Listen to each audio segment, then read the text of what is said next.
Hello, everyone.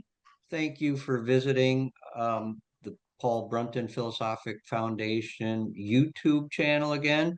My friend Louis DeSarno, my name's Louis Damiani. We're going to have a discussion today in category two of the notebooks of Paul Brunton, which is overview of the practices of the quest. If you remember, the last few sessions we've had were overview of the quest. Well, here we're going to talk about the practices involved in the quest and, in other words, some disciplines, practices. And I'll just bring this up for a minute to show people um,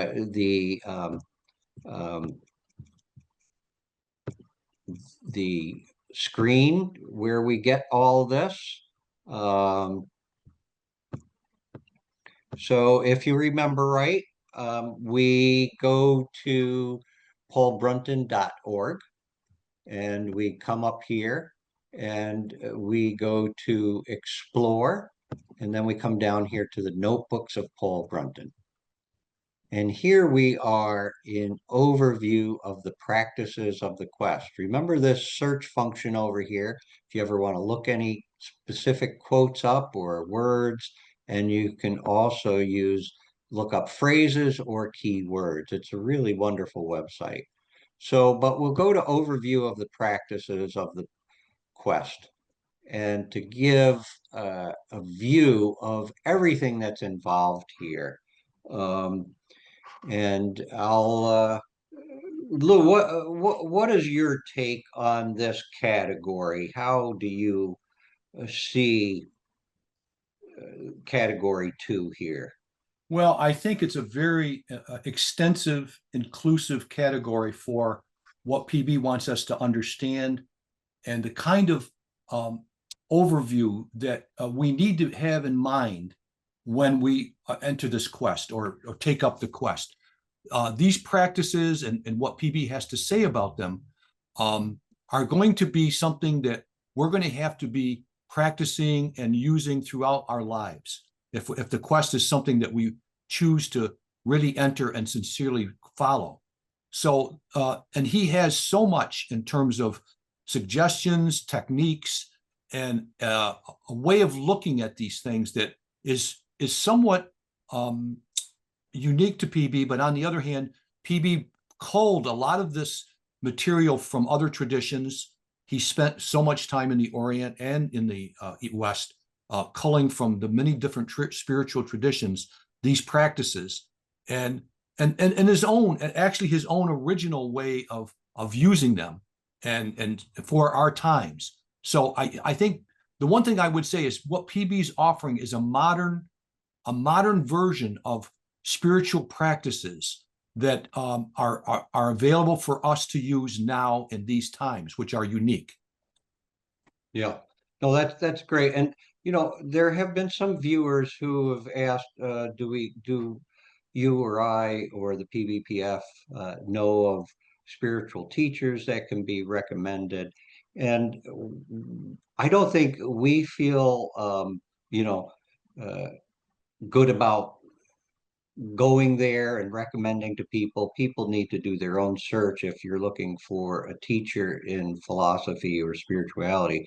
But what I would say here is that these notebooks, and specifically this category, is kind of, it can act as a teacher. You go Yes, through these yes, notes and yes, you will get guidance. That guidance can come from notes, it also can come from within, it can come from discussion and really bearing down. When you're reading through these quotes, you find one that really jumps out and it seems to grab you.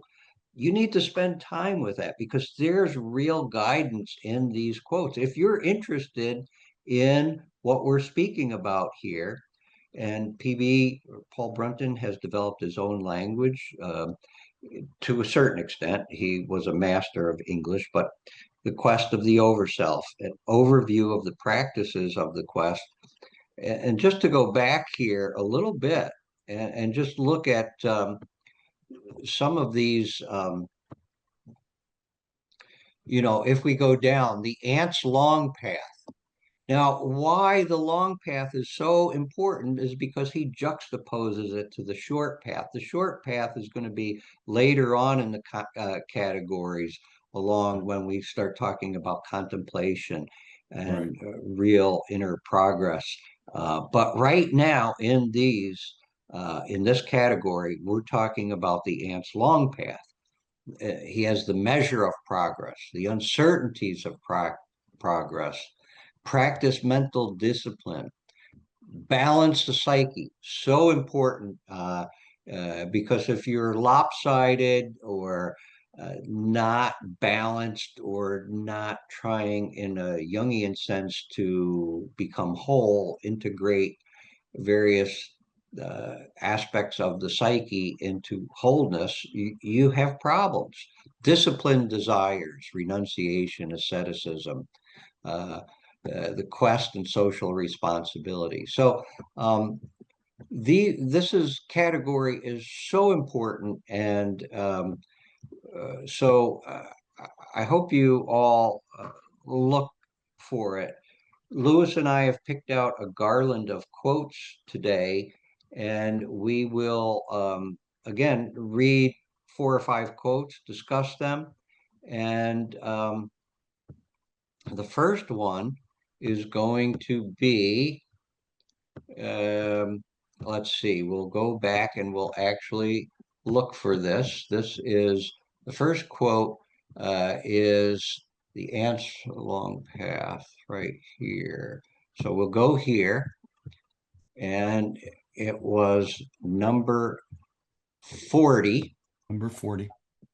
Yeah. All right, and Lewis picked out this quote. Why don't you read it and give us a little of your take on it? Okay, thanks, Lou. I will.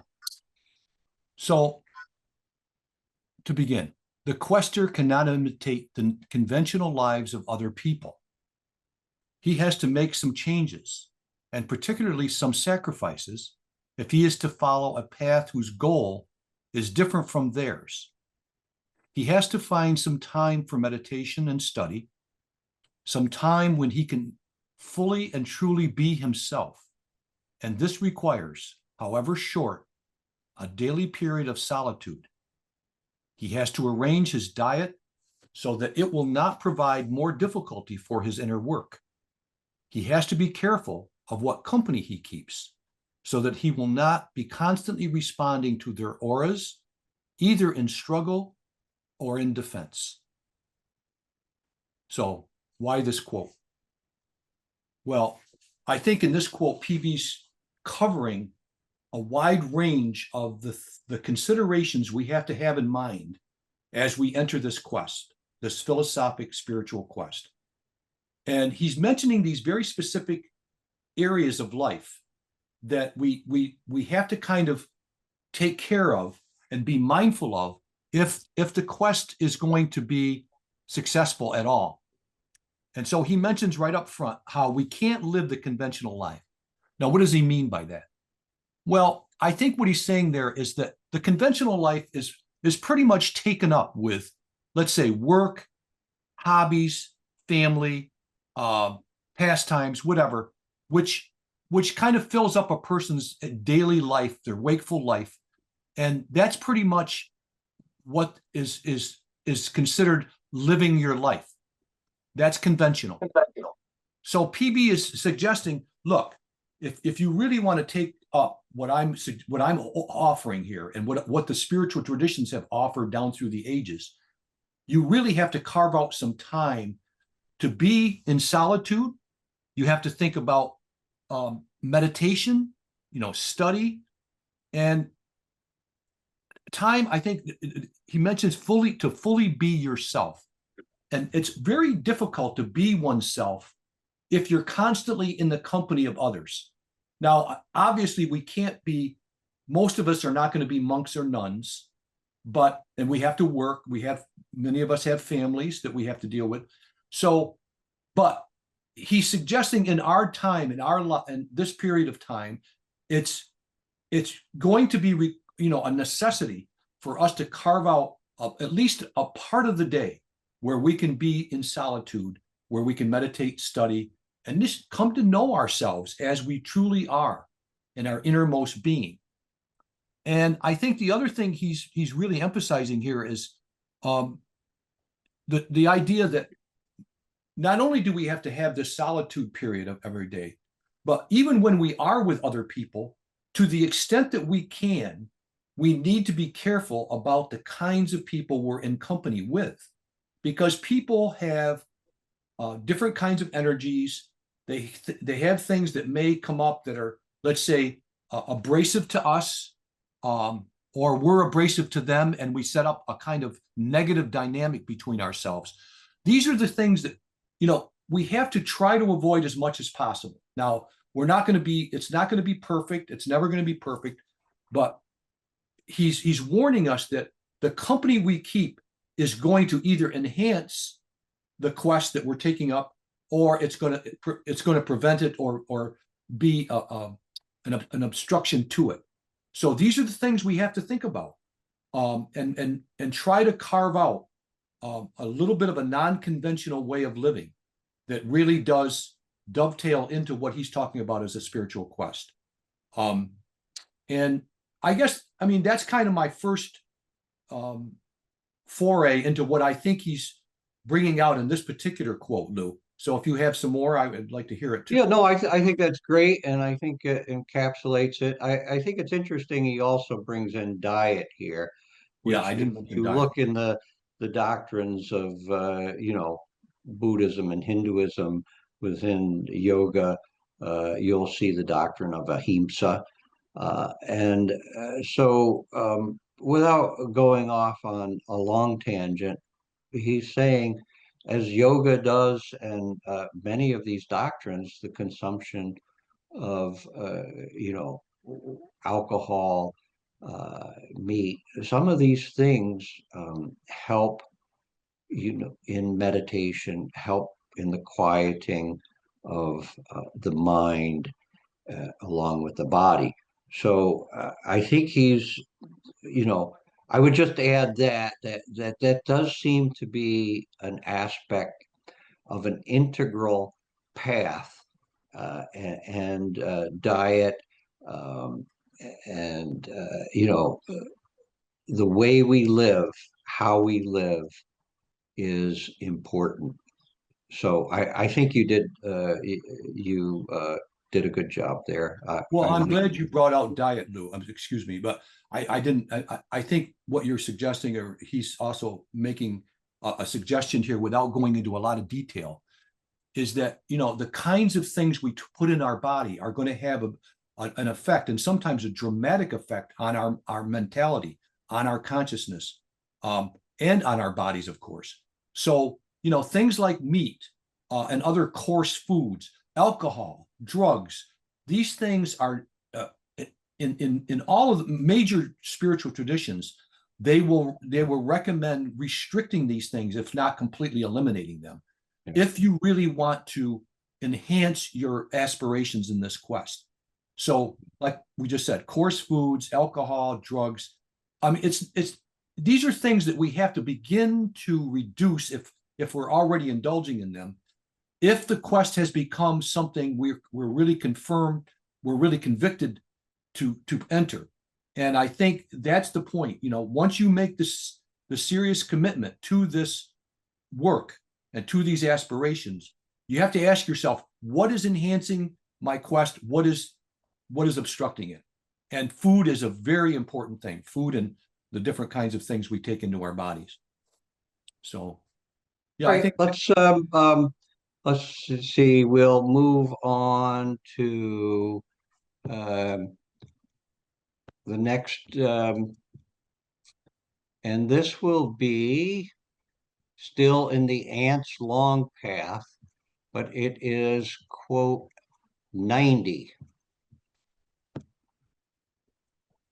One of the most difficult but necessary lessons to be learned in life is the understanding and control of one's own emotional nature.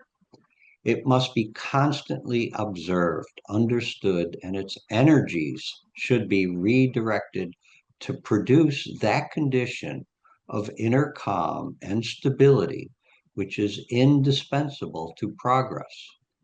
A very necessary part of this study is to observe how the emotional conditions of others impinge upon and affect one's own, as well as the reverse process. So Very cool. that is I just want to say, we're talking about practices of the quest, uh, and there are many esoteric practices. This doesn't seem esoteric, but if you just bring your mind to bear on how important this is to control the emotional nature. Yes. Um, and when you're in the wrong situation and you get triggered, we've all been triggered, but we're trying to bring this more adult, more a higher wisdom aspect of ourself into the forefront. And so through this observation of not only how am I getting triggered, how are others affecting me, but how am I affecting them? And is what I'm bringing to the table conducive Yeah. to more rational, uh, I want to even use the word adult way of relating, instead of getting triggered. And this also ties into the last quote you're saying, people and places. If I'm drinking and eating and I'm, hot-headed, I'm gonna be triggered easily. That's why this quest is integral. He's going to bring in every aspect of this, as all traditions do. And how can I bring about emotional maturity in myself? How can I bring about philosophic discipline, what I mean by that is a certain level of psychological maturity and psychological discipline. How can I weed the garden and throw out that which keeps occurring and keeps getting me triggered? And I think I'm saying me, but each person has to apply this to themselves. Nobody is going to do this for you. Even if you have a great guru, he can't do this work for you. You have to do this work. And so this quote really spoke to that. And I don't know, Lou, do you have Yeah. anything to add? I could bring it up again if you want. I've got it in front of me here, but yeah, I think that you're bringing out a lot of the good points, and I think for me, what he says in the middle of this quote, where he says that the condition of inner calm and stability, which is indispensable to progress, is what we're after. We're after inner calm and stability, and he says these are indispensable to progress on this quest. Okay, so how do we get there? And this quote is all about the spade work that I think, Lou, you brought out, that no matter if you have a teacher or not, this is something we all have to do for ourselves on a moment by moment basis, right in our daily life.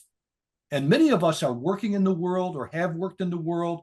There's a lot of challenges that we face in our work life, family life, the life on the street, shopping, whatever you might have to do as a citizen of the world, as a citizen of this time in our history.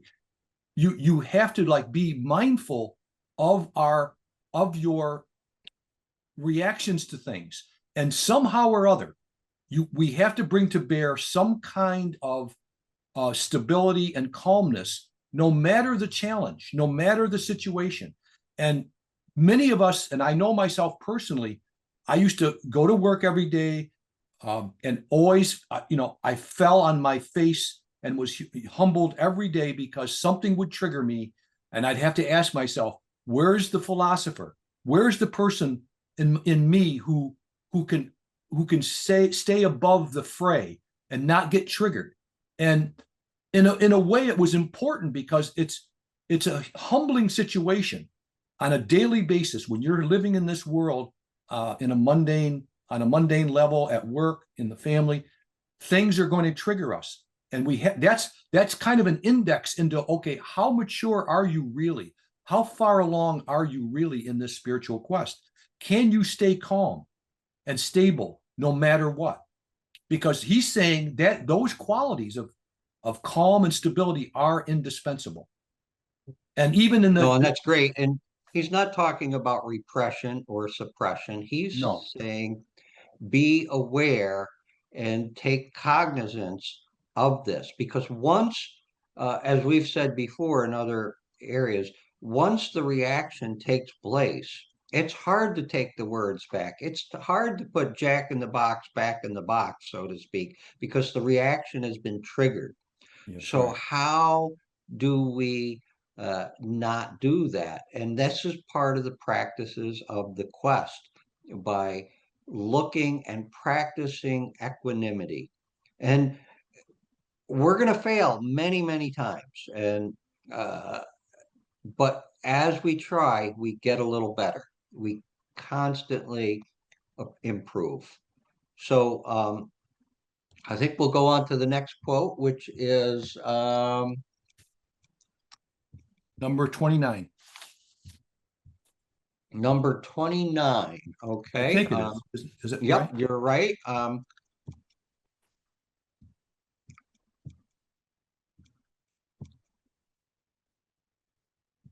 So we'll go back up to 29. Yeah, here it is. Okay. So I'll read this and then Yeah. we'll have a little discussion about it. So bring again and again into remembrance the fact that you are a pilgrim, that this world is but a camp, and that the situations in which you find yourself or create for yourself should be regarded not from the worldly point of view only, but still more from that of this quest of the overself. I just find this quote so uplifting in a way, but also very practical. Because as he says, if we can remember again and again, throughout our day, no matter what's going on around us, that we are really pilgrims here in this life, and that the world is kind of the camp where we find ourselves in. And in the camp, there's going to be all kinds of challenges, all kinds of demands, all kinds of positive and negative kinds of experiences. And he's saying if you keep in the back of your mind the fact that no matter what's going on, this is all for my preparation, the preparation to become finally aware of the presence of the overself. That's the ultimate goal.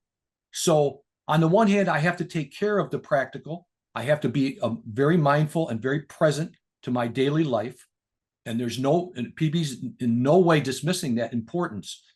But he's saying if I keep remembering the fact that I'm just a pilgrim, that this is a temporary situation, but it's a situation in which I can develop, I'm here to develop qualities in myself that will really open me and sensitize me to the presence of the overself. And that should be the thing that I keep remembering and keep reminding myself of.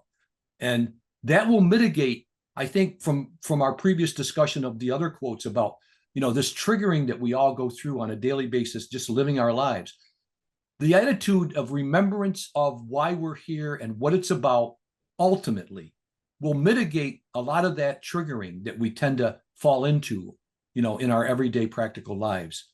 So I think that's, for me, the message that he's really helping us with here is bring that remembrance of why you're here, and that it's really for opening yourself to something much greater than all of the phenomena that we come in contact with.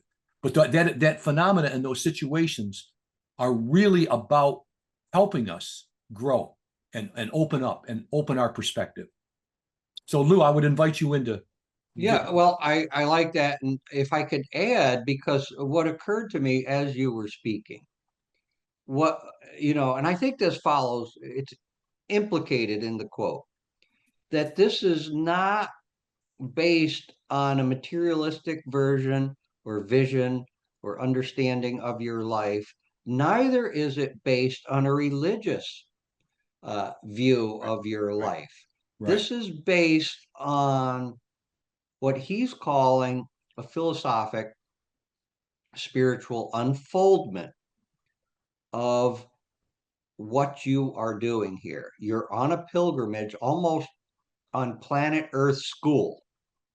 Good. Good. You're at and you're unfolding understanding, you're developing understanding, you're unfolding meaning, and you're unfolding, so to speak, latent aspects of your truer, fuller self. This is quite different than the materialistic version that you're some chemicals and atoms that came about together and created this epiphenomenal aspect of consciousness, or that you're religious and that you have to be good so that and follow these commandments and then you'll get to heaven. This is not that. This is a quest, and it's a quest of how do I become a human being first, and then secondly, how do I unfold within that context these spiritual aspects of myself? That's implied to me in this quote. What do you Yes. I think you're bringing out some other aspects of it that are very important because without this perspective that he's trying to build or help us build in ourselves by a quote like this, um, we're going to be caught up in the everyday challenges in a way that's very trapping. It's very restrictive, and to try to keep remembering this idea that we're really this whole world experience that we're going through is all about preparing us for opening, for widening, for universalizing our perspective. And we can use everything that's coming to us that we find ourselves in. We can use all of it for that growth and for that opening. So again, I do think it's PB's way of helping us mitigate, the nitty gritty situations we find ourselves in and try to see something much, much larger going on every moment, every moment of our day. And it's, yeah. you're not going to remember it every second, but the more you do, I think the more it gives you that sense of calm and sense of purpose and meaning that this life has great value for that eventuality of coming into awareness of your own divine being, our own divine being. So there you have it. Yeah, no, I like that, Louis. That's a great quote, and I think it was a good discussion. I'm going to go to, let's see,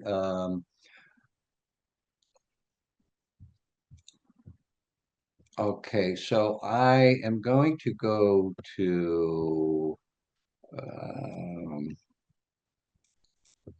number 4. All right, so again, folks, um, come Oh, this, back yeah. to the notebooks. Here we are. I'm going to go all the way out again, and I'm going to jump down here to balance the psyche and go to quote number 4. No, wait a minute. Is that? Yep.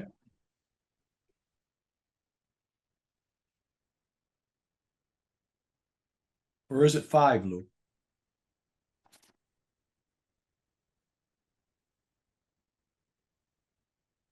No, I think this is where we're going to go. Uh, Thing about kindness. Where's yeah, that? no, that's after this. Okay. Okay. I'm sorry. I'm sorry. I see what you mean. No, yeah, we don't want to get kind too quickly, Lou. Let's hold that, as an ace in the hole. No,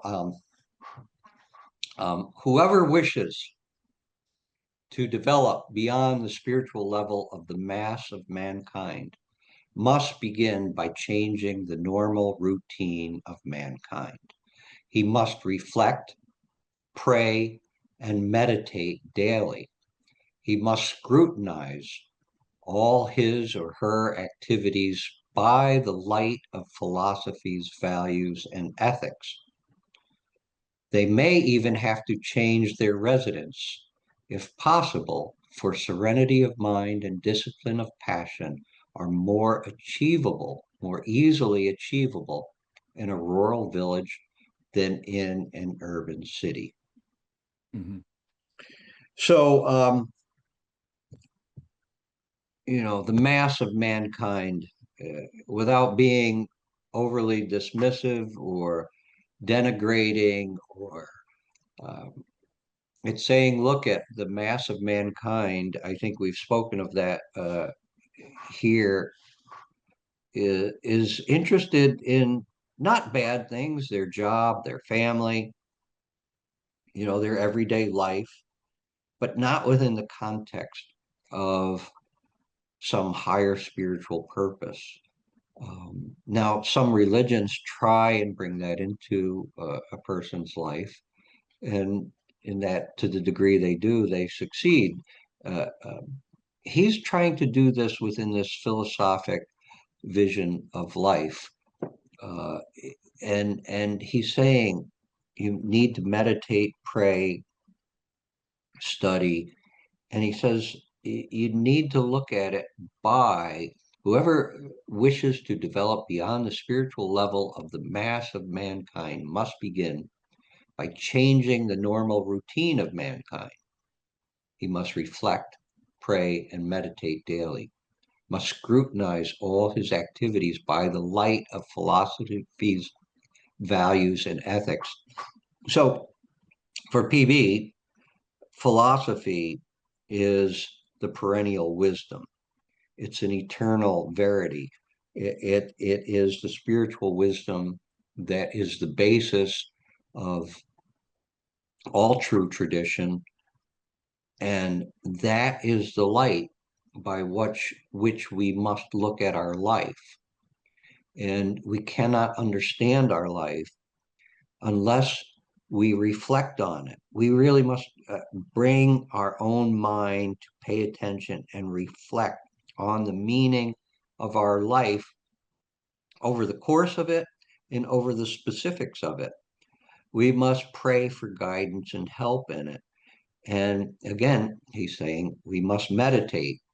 Now, the next category, or one of the next categories, is on meditation. Meditation is trying to deepen our awareness of ourself, a recollection of ourself to ourselves, and an inward journey into that being of who we truly are. As we come closer to that and have that unfold in us, that's the light of philosophy that he's really speaking of. It's not some external condition, religion, person telling you what to do. The light of philosophy is the light of the deeper aspect of you that over time, as you review your life, you reflect on your life, you pray, you meditate, you study, you try and be a better person, uh, a different light or understanding comes into you that helps you to then unfold more and more. And I think, as in so many of these quotes, he beautifully, succinctly says so much in so short a quote. Some of these quotes are, there's so much to study and say about them because they're much wider and broader. It's so easy to underestimate what's being said in some of these quotes.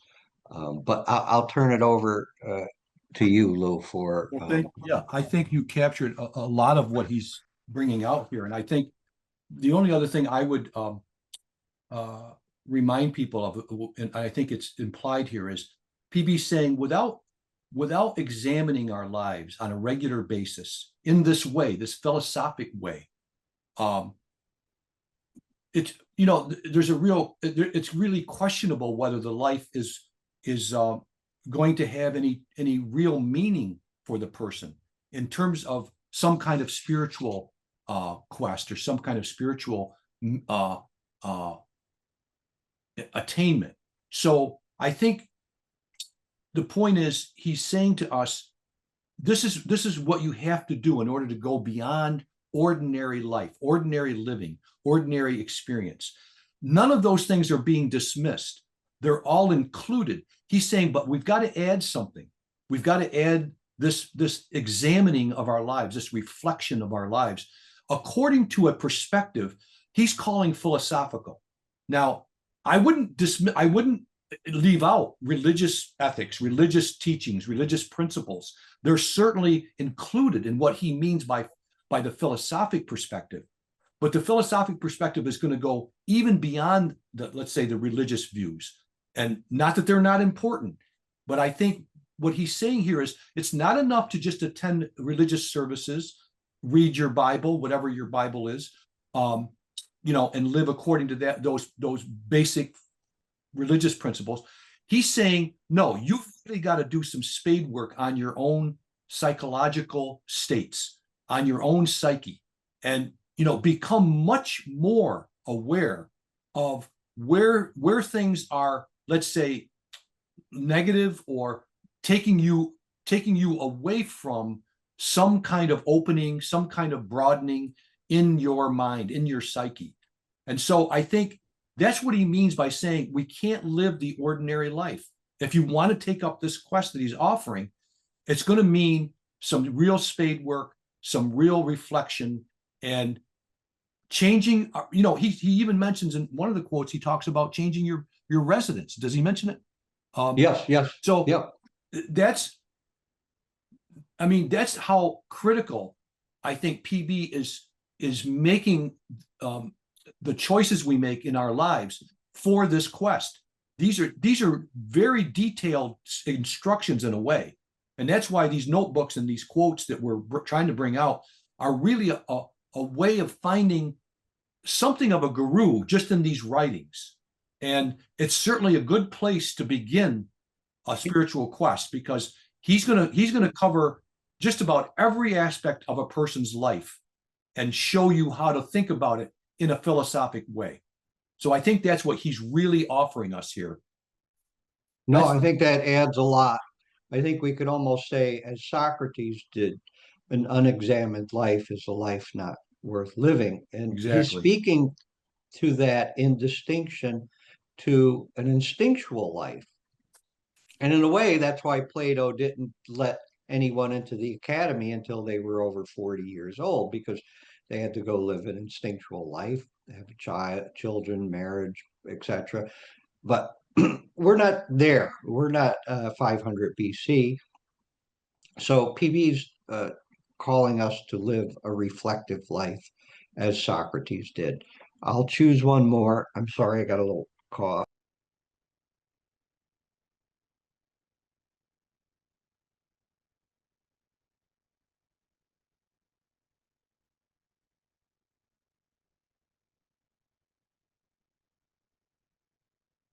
Turn on your sound, Lou. Sorry, I have a little gag reflex. Want me to read? Yeah, please. I'll put the quote up. It's if I go back here.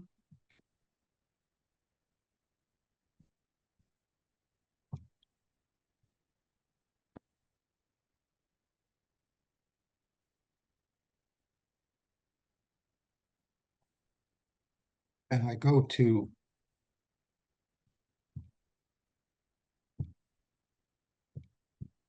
there you go, Louis. Yes. So this is number 12. Balance the psyche. So, quote, make it a matter of habit until it becomes a matter of inclination to be kind, gentle, forgiving, and compassionate. What can you lose? A few things now and then, a little money here and there, an occasional hour or an argument. But see what you can gain.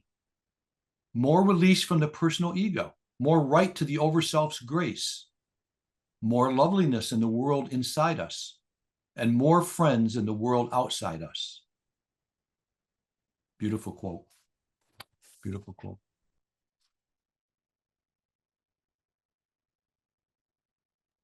So this certainly resonates very strongly, in very clear way with a very modern spiritual teacher called the Dalai Lama. His Holiness the Dalai Lama is really an example in our world today of this very quote. This whole business about kindness and how to take that as our leading quality in our lives is to just increase the happiness around ourselves and for the world. So I think the Dalai Lama, if we watch his behavior, we listen to what he has to say and the way he behaves throughout the world, he's a wonderful model of this quote. And I think, it's hard to argue, it's hard to find fault with this idea. Like it's also the Christian ideal of love, of compassion, of kindness. So it's so pervasive of many traditions. And the way PB states it here, it just makes so much sense to live this way. And it's not easy. It's not always going to be easy, but the payoff is what he says here. You're going to have what? You can more release from the personal ego, more right to the overself's grace, more loveliness in the world inside us, and more friends in the world outside us. I mean, if we accept what he's saying here, that kindness can actually produce these things in our lives and in the world, why wouldn't we accept this and practice it to the best of our abilities? It's just hard to argue with.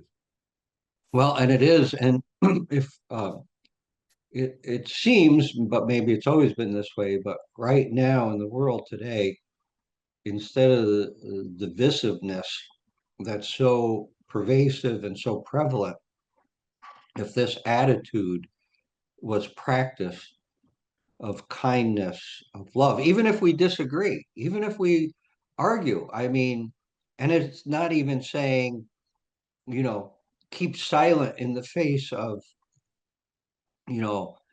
bad behavior, evil, hatred. It's not saying that, but it's saying hold the person and the world and others in a place of warmth, of love, of acceptance, of kindness. It doesn't mean you have to accept their bad behavior, but it means to live within the kindness of your own mind and heart. And it just seems such an antidote for what's going on in the world today. So needed. Yeah, I think it's some of these quotes are really are very there's not much to be said. They're self-evident. They're really expressed beautifully. And some others we have to dig and unfold the meaning. Um, but this is just a beautiful, lovely quote. I And think thank too, you. Thank yeah, you everyone for coming. And we'll have another one on this category shortly. So thank you. And if you haven't, subscribe, like, and uh, add comments, and also send it to some people you think might be interested in this. Thank you. thank you.